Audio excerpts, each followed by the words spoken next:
My sister-in-law has been making comments about how edgy I am and that I'm a disgrace that must have skeletons in my closet because of it, so my boyfriend surprised her and revealed the skeleton in our closet, and she slapped me. How do I put this? My sister-in-law, 56F, thinks I, 32F, am obnoxious. She is my boyfriend's, 38M, eldest sibling and very protective of her baby and also very religious, so her baby dating pantsuit wearing, neon-colored hair having, bisexual atheist feminist with two moms was a lot for her to take in. Over the 3 years my BF and I have been together, she has only been more vocal about it. It did first start with small snarky comments, but now it's full in-your-face criticism. It got worse when he moved in with me as we aren't married. Well, one of her longest-running jabs is that I look scary but am just mild and boring whilst I try to cosplay as edgy. Fair play to her for sewing and cosplay. Gold star. She's evolving, unless I have any skeletons in my closet. I'm a happy person and have little issues with laughing at myself, so I always just laugh it off when she says she will find my skeletons in my closet. It was my birthday recently, so we have everyone over, and when my BF went out for decorations he returned with a plastic skeleton and held it up, with that "we're so immature but you're in, right?" look on his face and said, "You thinking what I'm thinking?" And fudge me, I was. This cheeky jerk was giving me an offer I couldn't refuse, and I laughed and said, "You son of Sith, I'm effing in," so we set the trap. Well, surely enough, Sil was busy telling anyone who would listen that we're unmarried, sleeping in the same bed, I smoke weed, she could smell it. The usual, and I ignored her, and then she went on about me cosplaying as edgy and not being an authentic person, and someday she will find my skeletons in my closet. My BF started to laugh and I said, "Oh, you didn't notice?" And walked her to our coat closet near the front door and opened it. There was Skeletor the skeleton propped up against the corner. We had a good laugh and my Bill said, "Fudging hell, you finally found it," and when I turned to her, it went from a good-natured laugh to a nightmare. She was red in the face, silent, and crying. She slapped me and left without a word. I was stunned by the slap and not even prepared to deal with stepmother-in-law who asked me if I was happy mocking the woman who raised my BF and that I'm such a disrespectful butt, but this was a new low. She and a few others started telling me how much trash I was for embarrassing Sil and mocking her in front of everyone. The party naturally died from the party foul wounds and was DOA, so most everyone left within THR hour. BF has been trying to cheer me up and took me to see Deadpool and got me takeaway so we can binge watch our show and veg out, but Sil texted me a paragraph about how she's tried with me but I am determined to be a morally corrupt violation of her family and she is devastated that I hate her enough to make a mockery of her. I replied back an apology that I hurt her and I genuinely thought it was just a laugh we could share and offered to take her to lunch to talk it out. She said she was disinterested in dealing with me further and when my BF wised up and leaves me, she will celebrate. There are texts from others and group chats where I am being torn apart as vicious and malicious and my mind is boggled. I know there are 100% times that when a person says it's just a joke they are astronomically the jerk. So am I the jerk here? Update 1. Facebook is such a pain. Sil took to social media and made a post and tagged me. It was a novel long, but the short of it is that I am a hateful woman who doesn't respect parental figures, and it must be because I am an orphan. According to post, I am on drugs and lured her baby unto them too. I've turned him against God and his family. My man damn near blew the lid off our home when he saw it, as he is on FB more than me. He called her and demanded he take it down. The damage was pretty much done. Family out the woodwork are sending me rehab center links, church counseling links, sex addiction help, and my personal favorite is before me and after me photo comparisons, where before me is a photo of him in church with his family at a Mother's Day service and after is a snap of him at a concert with his tattoos showing, drinking and clearly drunk. Some people even came to the house to stage an intervention. My guy only started to shout and make them leave our home when I was referred to as a classless and shameless slut. Let me transparent, we use THC and weed, but it's legal here and we have jobs and maintain a good life. The after me photo is not actually when we were dating, it was beforehand. And I am not an orphan. Sil is married to an alcoholic who just recently got hammered. Abed wrecked their car, then got arrested for being belligerent with the police and refusing to leave after his car was towed. All over some freaking dummy? Oh, and I am a shameless slut. So that one felt like a compliment. So I talked with him about limiting contact and he got upset. He loves his family and despite this freak show, he loves his sister. He got stressed out and started to have a panic attack. I helped him recenter, got him water and held him until he was calm again. He asked we give it a bit of time to die down and he will try to talk sense into Sil. So we're giving it time. I'm not mad at him. I know this is hard for him, but this is crap and I am being bombarded with texts and even emails telling me I am some demon woman who is shooting up my soul who hates Christians, and none of that is even true. It's just a lot and I am hating every moment. Update 2. Well, I am out of emotional real estate here, but here goes everything. I have a feeling this isn't going to be short, so TLDR, Sil is depressed and self-harming after we cut her out and BF is clearly hurting. I guess I have to start naming people as this is becoming something of a saga. My BF Dean, I'm a supernatural fan, so Sumi lol, sat me down a few days after my last post. He was very, very calm, and that was my first sign that I needed to gird my loins because I was in for a doozy. For background, generally, I am the calm, logically lead one while he is passionate and deep feeling. In this, we became polar opposites of that norm. He looked me right in the eye and asked me point blank, no BS, how this was all affecting me. Every time he would ask before, I just couldn't bring myself to tell him how upsetting it all was, since I was the put together one all the time, but this time, because he was so calm and direct, I just broke down. Nightmare isn't the word. It was hell. We live around what is known as a small big city, meaning it's big, sure, but once you get in certain circles you find that everyone knows you and you know most everyone, or at least someone who knows them. So, in a way, it can be like a small town. Our state is generally religious outside our city. So rumors spread. With my Sills, I will call her Ren going forward, social media attacks on me, it was the scuttlebutt everyone craved. Some people sided with her, not most, but enough. I was getting dirty looks, rude treatment. My hairstylist is their cousin and she told me she can't work on my hair anymore until this is resolved, as she was getting pressure from the family, i.e. Ren and stepmeal Penny. It was schoolyard and immature, but it was enough to make me feel bad. I got done saying all this to Dean, and he said, okay then, we will block them. So matter of fact. I knew it costs a hard thing to decide on for him, as he loves the life out of his family and they are Hiyu world, so I pushed back at the idea, saying as much and that I could never stand in the way of him and his whole family. I started to cry harder, and he had to sit me down and get me some wine and water and blanket burrito, ed me and hugged me until I could talk again.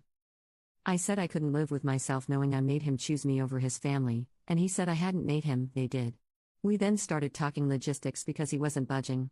I was sad the whole time, because I am usually tough and have a don't give a bad attitude, but he is so close to them and I am not overly close with most of my own family. I hated taking something so rare and beautiful away from him, my fault or no. We cut them off. Blocked almost everyone after sending a text what was happening and why. And worse, it was Ren's birthday party the next day. I took my guy to a festival happening in the city so he wouldn't have to think about it, and we were out until 2 or 3 the next morning. When we got home, our neighbor said we had a lot of people coming to knock on our door. 1 or 2 at a time. And a couple then asked our neighbors if we were home. Later, when I was making lunch, the police came by for a wellness check. They said his mother is concerned about him. Him. Not me. Just him. Dean said coldly that his mother is dead, and if his father's wife sent them, he wanted it on record that they were not in touch and he wanted no contact. Penny was at our door by dinner. Some of this was before I got into the room because I was cooking, but Dean told me he heard a knock and thought it was the neighbors and opened without looking. Ren was standing there, eyes red as if she had been crying. She asked to come in and he said no, so she started to cry, loudly, and I heard it and came to see what the fuss was. She had fallen into him sobbing and wailing, asking what she did that was so wrong that he's treating her like this. That he's her baby, and she loves him, but he is so cold and mean to her now and all that BS. I was angry, but I saw his face, he was tearing up and pushed her away, asking her to leave. That's when she saw me. She was sobbing an apology like, I am so sorry if I ever made you feel like you're not family. You won. Please don't take my baby from us. She went on to say if this is about their religion then they won't pray around me and stuff like that, and when she finally stopped rambling I said it was not about their religion. I am atheist, sure, that's my choice.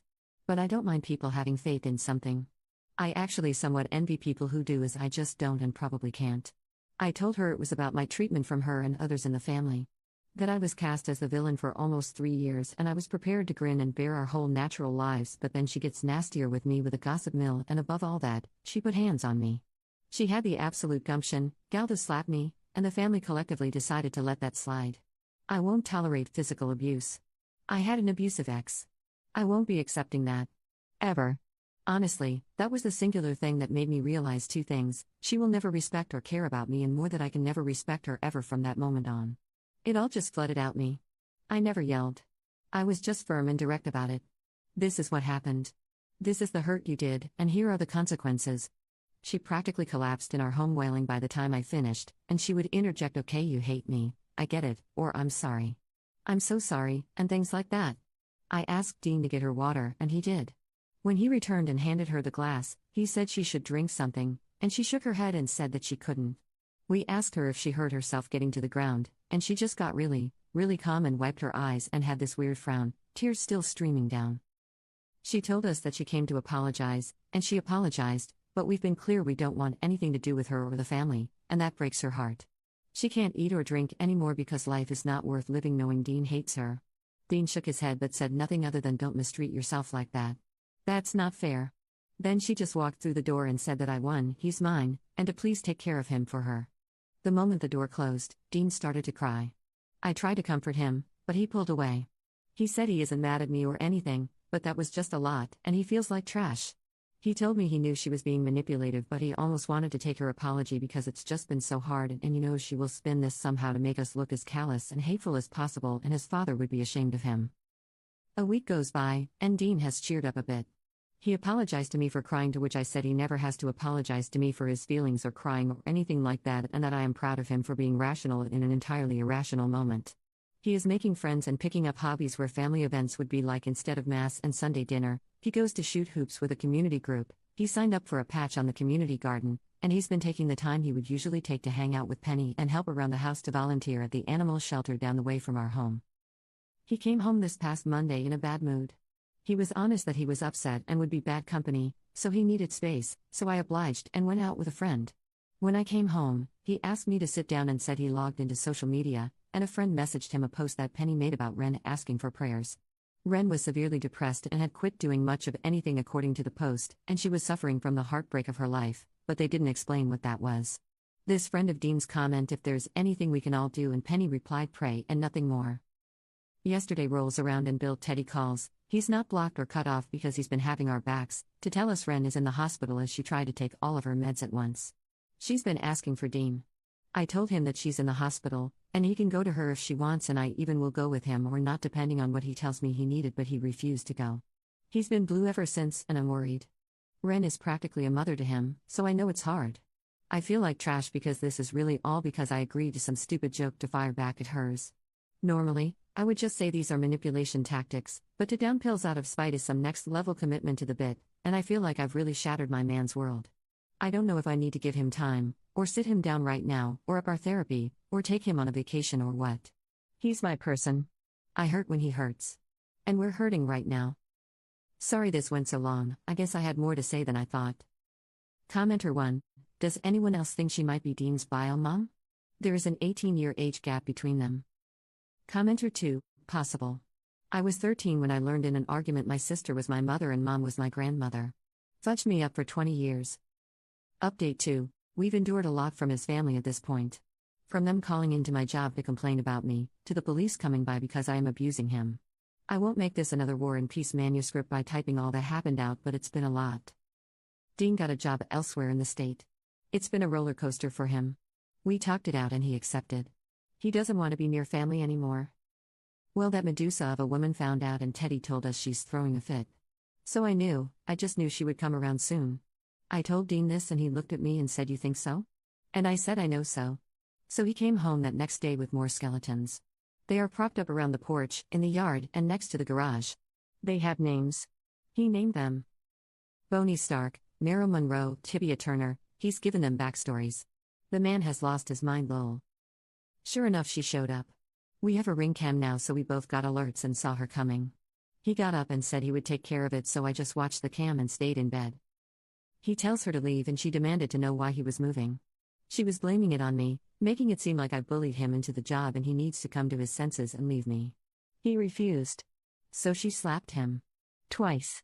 Then started to cuss at him, hitting him with her fists, and he backed up and pushed her away. Then she falls and starts to scream that he's hit her and that he's a monster and she's calling for help. She woke up the whole neighborhood with her BS. Dean was doing his best to stay calm but opened the door and told me to call the police. And I watched her smugly say that if he dares, she will tell them that he and I attacked her. And shows him her arm, and says she had the injuries, and no one will believe him. He just stared at her and went inside. She went nuts and threw Boney Stark into the rosebushes. Then, she sat on our porch just chilling until the police arrived. She threw on the waterworks the moment the cop car pulled in.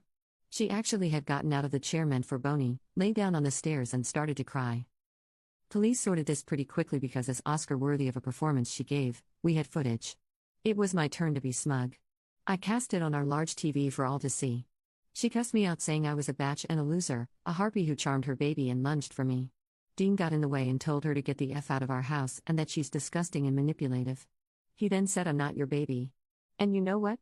Thank you. Thank you for showing me who you are. Now I can't wait to get away from you. Good job.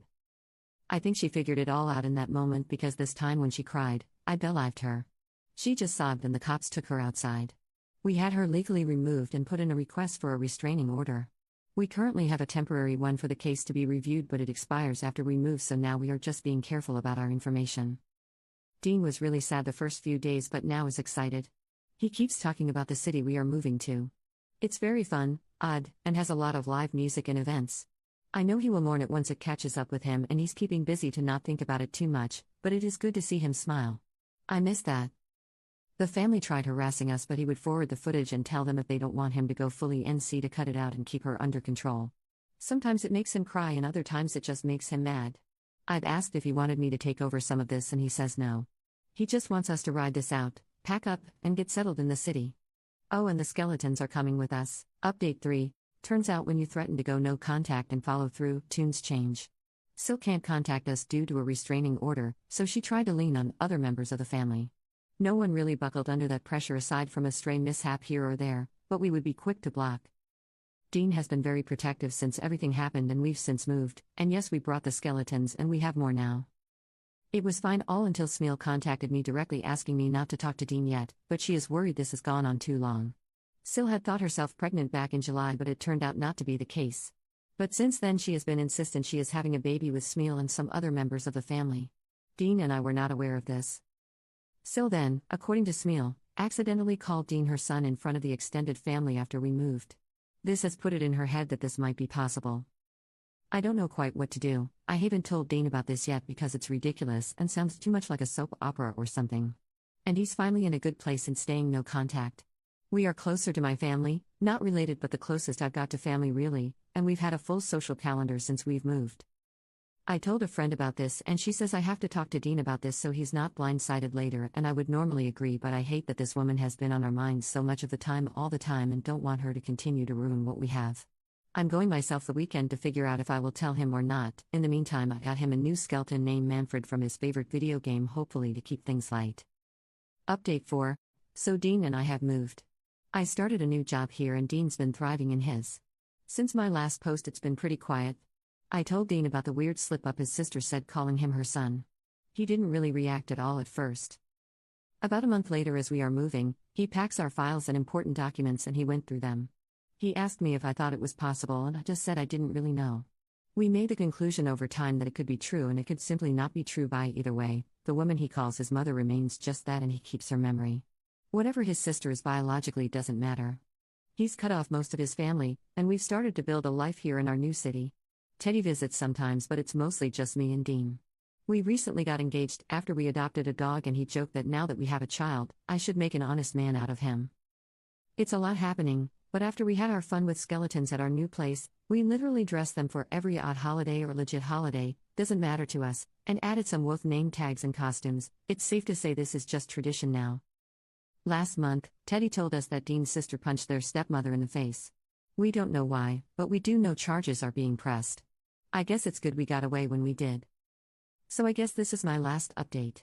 Thanks for letting me vent about this insanity. Send me any ideas you have for skeleton names. We have more in the basement but don't have names for them.